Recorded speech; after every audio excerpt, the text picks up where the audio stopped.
thème de ce matin, c'est les bénéfices de la résurrection du Seigneur Jésus-Christ.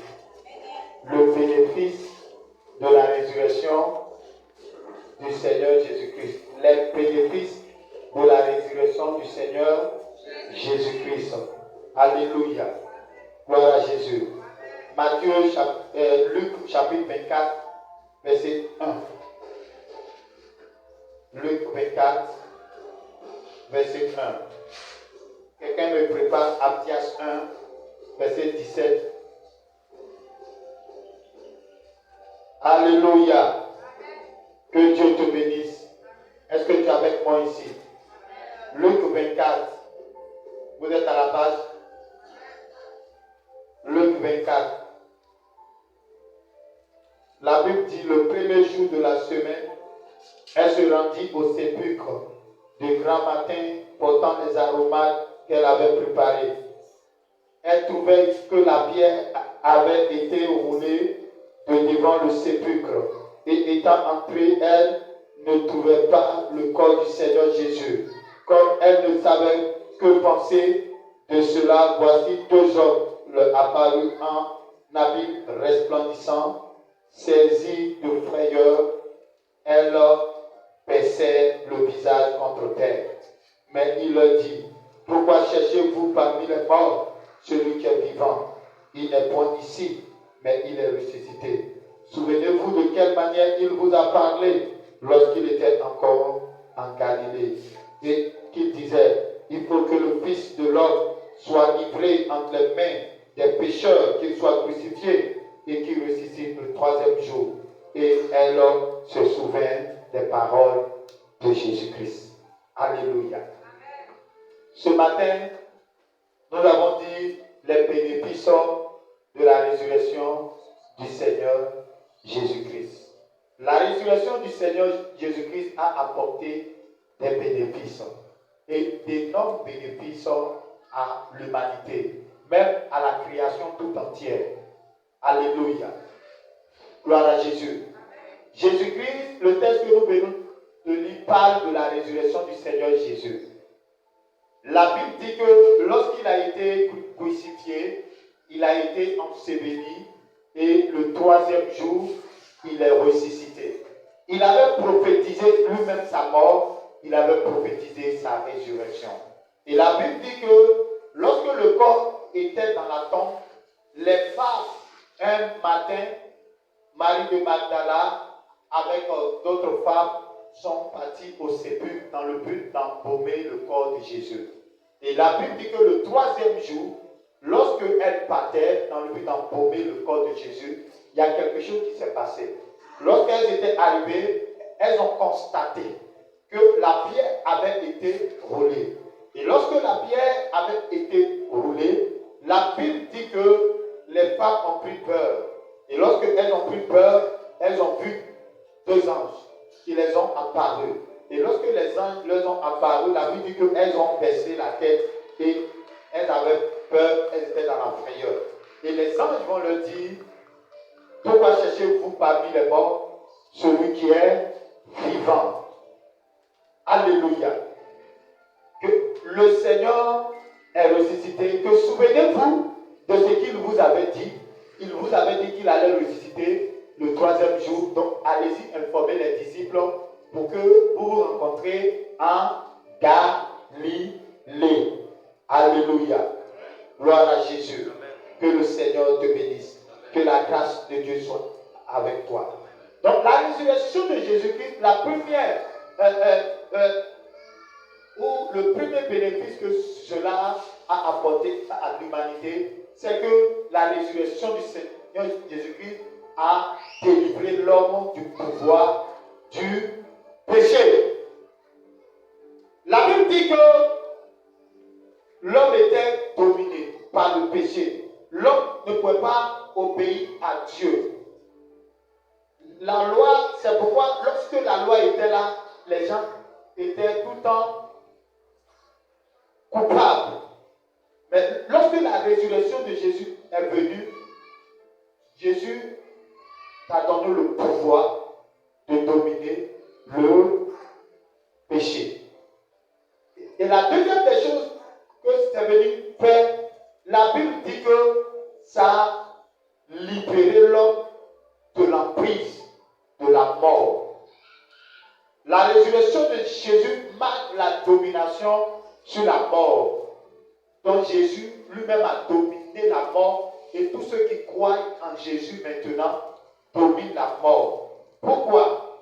Parce que autrefois, l'homme était destiné à aller à la mort éternelle qu'on appelle l'enfer. Alléluia.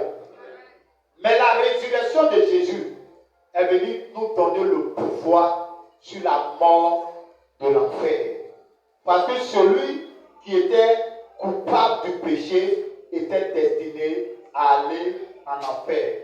Mais aujourd'hui, parce que Jésus est mort et il est ressuscité, une personne qui se répand, qui reçoit Jésus-Christ, cette personne-là, la Bible dit qu'elle est sauvée. C'est pourquoi le livre de Romains chapitre 10 peut nous dire que quiconque invoquera le nom du Seigneur Jésus-Christ sera sauvé. Donc Jésus est venu nous sauver du pouvoir de la mort.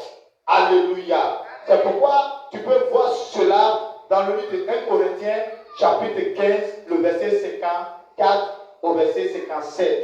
La Bible nous dit là-bas, 1 Corinthiens 15, le verset 54. Voici ce qui est écrit. La Bible dit, 1 Corinthiens 15, le verset 54. On dit, lorsque ce corps corruptible aura revêtu l'incorruptibilité et que ce corps mortel aura revêtu l'immortalité, alors s'accomplira la parole qui est écrite.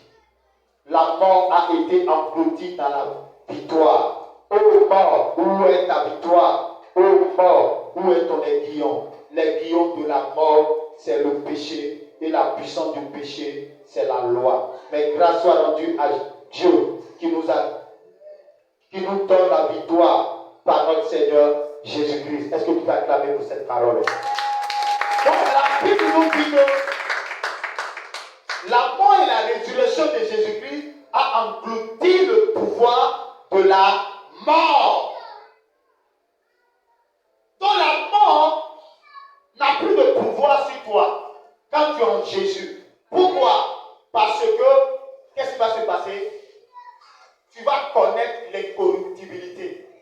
La Bible dit que ceux qui sont couchés, lorsque Jésus va revenir, ceux qui sont déjà morts, lorsque Jésus va revenir, ces personnes qui sont mortes en Jésus vont connaître l'incorruptibilité. Ils vont ressusciter de leur tombe et ils vont rejoindre Jésus dans les airs. Et la Bible dit qu'on appelle cela l'enlèvement. Ceux qui seront vivants pendant ce temps, qui seront en vie et qui ont Jésus-Christ, la Bible dit qu'ils vont se changer en un clin d'œil. Ce qui veut dire que cela te donne le pouvoir sur la mort. C'est pourquoi la parole dit, ô mort, où est ton pouvoir? Ô mort, où est ton aiguillon? L'aiguillon de la mort, c'est le péché. Mais Jésus-Christ a vaincu le péché. Il a vaincu la mort. Il a vaincu la maladie. Il a vaincu l'emboutement. Jésus a vaincu le diable. La puissance de la résurrection va nous permettre de ressusciter.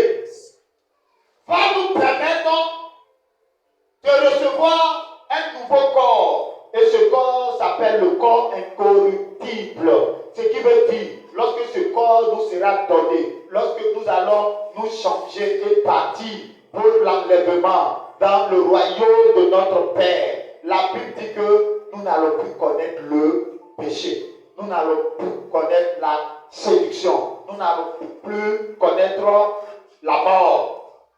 Donc, nous aurons dominé la mort. Nous aurons le pouvoir sur la mort. Et nous allons vivre maintenant dans la félicité de Jésus-Christ. C'est pourquoi il y a lieu de marcher avec Jésus. Il y a lieu de donner sa vie au Seigneur Jésus et d'être obéissant à Jésus-Christ. Et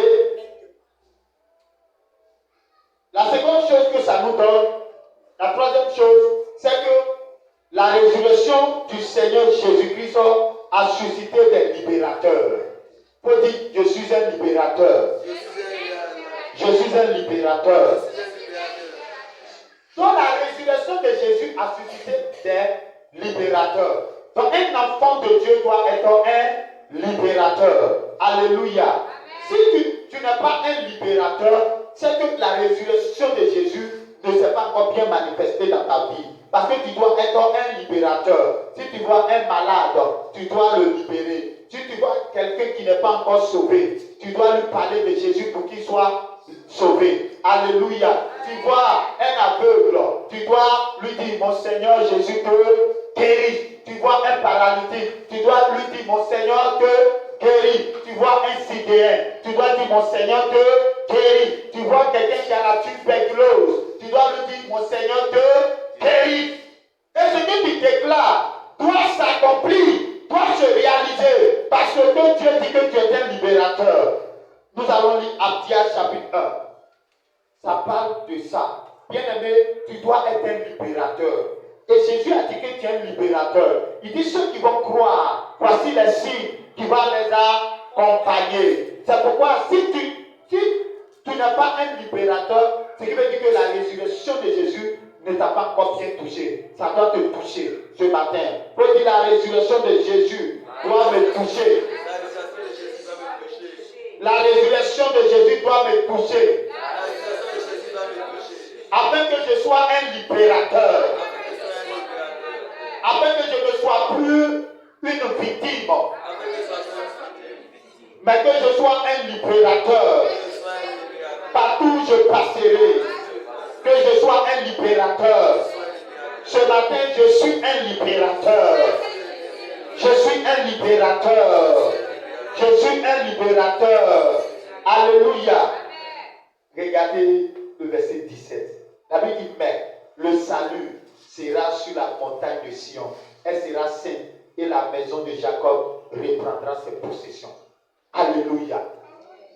Mais c'est le verset 21 qui m'intéresse d'abord. Il dit, des libérateurs monteront sur la montagne de Sion pour juger la montagne d'Ésaü et à l'Éternel appartient le règne. Alléluia. Donc des libérateurs, on parle de toi ici. On dit tu es un libérateur. Alléluia. Et on dit que si tu es un libérateur, tu dois faire quoi? Tu dois monter à la montagne de Sion. La montagne de Sion, là, c'est où?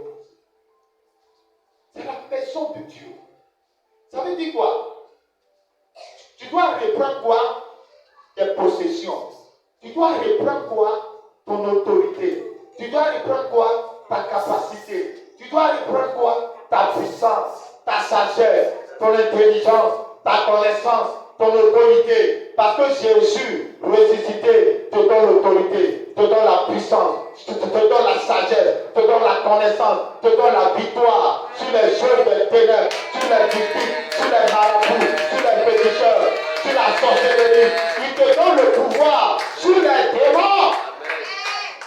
Alléluia. Bien-aimé, tu dois être un libérateur. Parce que la résurrection de Jésus est venue te donner ce pouvoir, cette capacité, cette autorité, ce pouvoir. Alléluia. C'est pourquoi ce matin, que l'onction de la résurrection de Jésus-Christ te touche ce matin, afin que tu sois un libérateur, afin que tu sois un libérateur, afin que tu aimes la présence de Dieu, afin que tu sois sur la montagne de Dieu. Être sur la montagne de Dieu, ça veut dire tu es élevé, ça veut dire tu es béni, ça veut dire tu es élevé, ça veut dire que tu rayonnes de gloire, ça veut dire que la puissance de Dieu en marche avec toi. Ça veut dire que quand les païens vont te voir, ils doivent dire, ma soeur, mon frère, comment tu fais, comment tu as fait, et puis tu lui dis, c'est Jésus-Christ, il a fait de moi un libérateur, il a fait de moi un libérateur. C'est pourquoi ce matin, je te demande de recevoir Jésus ce matin. Donne ton cœur à Jésus. Et la Bible dit que les gens, les païens doivent te suivre pour dire, ma soeur, s'il te plaît, montre-moi ton Dieu. Mon frère, s'il te plaît, montre-moi ton Dieu. Pourquoi? Parce que tu es un libérateur. Et parce que, pour lire le verset 17, il mais le salut sera sur la montagne de Sion. Pourquoi? Parce que tu détiens quoi? Le salut de Dieu. Jésus est le salut de Dieu. Et quand on parle de salut, on parle de sauveur. Quand on parle de sauveur, ça veut dire qu'il vient t'enlever dans le problème auquel tu es. Un sauveur vient te délivrer d'une situation difficile. Un sauveur vient te délivrer d'un problème auquel tu n'arrives pas à te défaire.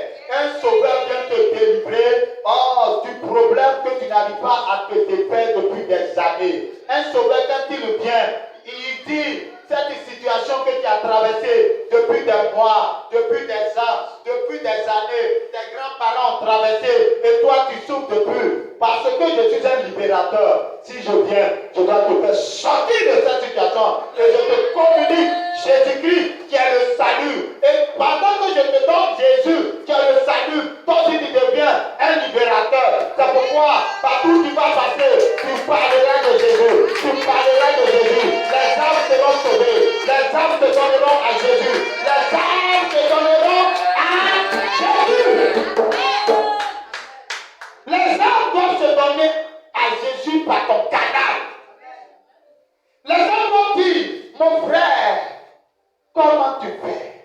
Et puis tu lui parles de Jésus. Parce que le salut doit être sur la montagne de Sion.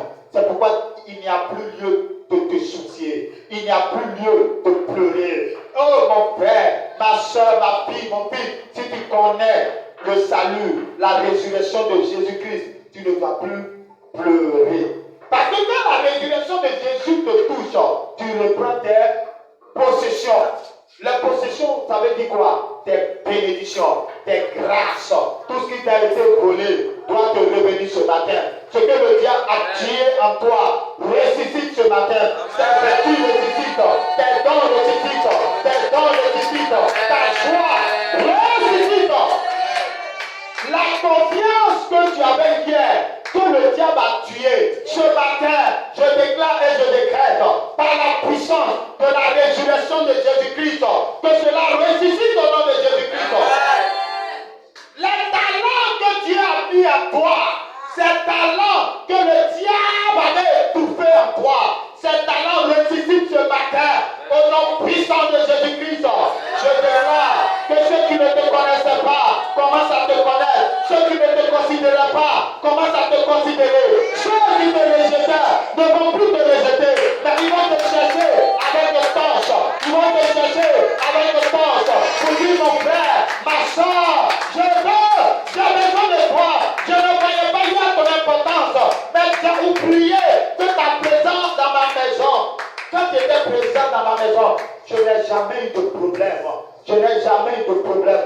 Désormais, partout où tu passeras, tu seras une bénédiction. Partout où tu passeras, tu seras une bénédiction. Quand tu rentreras dans une maison, s'il y a un démon qui est dans cette maison, parce que toi tu rentres, lui doit fuir maintenant par la fenêtre. Parce que toi tu rentres, lui doit fuir par la fenêtre. Parce que tu es un libérateur. Tu es un libérateur ce matin. Tu es un libérateur. C'est qui t'étouffait? C'est qui t'empêchait de t'épanouir? Je déclare ce matin que cela s'explose, cela se casse, cela s'explose, cela s'explose, cela se casse. Si c'est un serpent, je déclare que ce matin, il se coupe en deux, il se coupe en deux, sa tête est tranchée, au nom puissant de Jésus-Christ, parce que tu es un libérateur. Ce matin, tu es un libérateur. Et le libérateur doit parler de Jésus. Le libérateur doit être un témoin du salut. C'est-à-dire quand on te regarde, tu dis, les gens disent, mais hier, on ne savait pas que tu étais important,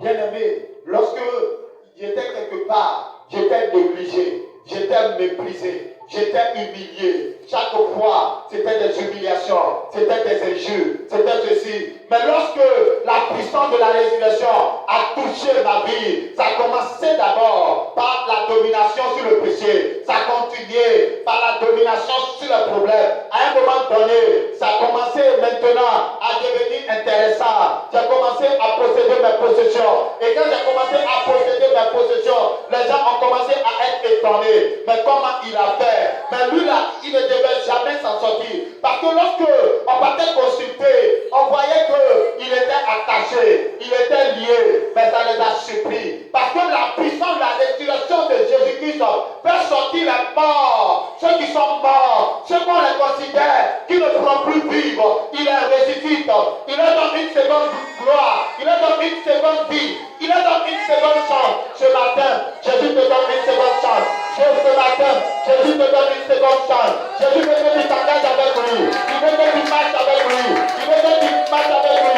Il veut que tu sois engagé au nom de Jésus. Alléluia. La résurrection du Seigneur Jésus nous donne la victoire. La victoire sur toutes nos batailles. Il nous donne l'assurance. Il nous donne la paix. Il nous donne le bonheur. Il nous donne la joie. Cette résurrection, lorsque tu rentres chez toi en famille, lorsque tu poses les pieds, les sorciers doivent dire, il est venu. C'est qui prie là-bas? Oh, il a accompagné des anges. Oh, elle a accompagné des anges. Mais on a même fait un programme de mort pour lui. Il n'est pas encore mort. Alléluia. Ceux qui sont allés voir les marabouts contre toi, qui ont dit que tu ne vas pas te marier, qui ont dit que tu ne vas pas travailler, qui ont dit que tu vas souffrir dans la vie, qui ont dit que tu vas pleurer toute ta vie. Ce matin, le Seigneur Jésus-Christ vient mettre fin. Il vient mettre fin. Il vient mettre fin. Il vient mettre fin. Il vient mettre fin. Je pensais que c'était de toi que je parlais. Je pensais que c'était de toi que je parlais. Je dis, le Seigneur Jésus-Christ vient mettre fin par la puissance de la résurrection ce matin. Il vient mettre fin à ta souffrance. Qui a dit que tu n'es pas mariable? Tu es mariable. Qui a dit que tu ne peux pas travailler? Je dis c'est un mensonge. Parce que la puissance de la résurrection te touche ce matin. Qui a dit que tu ne peux pas servir Dieu? Tu ne peux pas aimer Dieu? C'est un mensonge. Ce matin, Dieu te donne un nouveau cœur. Dieu te donne un nouveau cœur. Dieu te donne un nouveau cœur. Dieu te donne un nouveau cœur. Qui a dit que tu vas rester dans l'assoupissement, dans le sommeil? Ce matin, c'est un mensonge. L'assoupissement te quitte. Le sommeil te quitte. Par la puissance de la résurrection. Je déclare que la puissance de la résurrection ce matin change ta beauté. Samuel a dit, après m'avoir quitté, tu seras changé à une autre personne. Ce matin, je déclare, après avoir quitté ce culte, après m'avoir quitté, tu seras changé en une autre personne. Hier, on t'insultait à la maison. On ne voulait pas te marier. Mais je déclare qu'après m'avoir quitté, on te marie. On te marie. On te marie. On te marie. Après m'avoir quitté, le travail vient à toi. Au nom de Jésus. Après m'avoir quitté, à cause de la puissance de la résurrection, tu ne seras plus injurié, tu ne seras plus méprisé, tu ne seras plus humilié, tu ne seras plus méprisé, tu ne seras plus humilié. Au nom puissant de Jésus-Christ, mais on verra ta valeur. Ta valeur va sortir, ta valeur sortira, ta valeur sortira, parce que la puissance de la résurrection touche ta vie ce matin. Jésus s'est rendu chez Marthe et Marie. Elles étaient en pleurs. Elles étaient dans les lamentations. Elles étaient en train de dire, Seigneur, si tu avais été là, Seigneur, si tu étais là, mon frère n'allait pas mourir. Oh Seigneur, si tu avais été là, je n'allais pas souffrir comme ça. Seigneur, si tu m'avais touché tôt, peut-être que j'allais partir à l'école, j'allais réussir comme les autres. Mais ce matin, le Seigneur dit, il n'est pas encore trop tard. Il ne vient jamais en retard. Il ne vient jamais en retard. Et c'est pourquoi ce matin, il vient et il touche ta fondation. Il touche ta situation. Il touche ton âme. Il touche ton esprit. Il touche ton corps. Il touche ton cœur. Il touche ta mentalité. Il touche ton intelligence. Ce qui était bloqué est débloqué. Au nom de Révoché de Sata Karababa. Lèvre Sato Karabashim de Kerebo. Lema Kusta de Kerebo. Masha Katakata. Lèvre La puissance de la résurrection te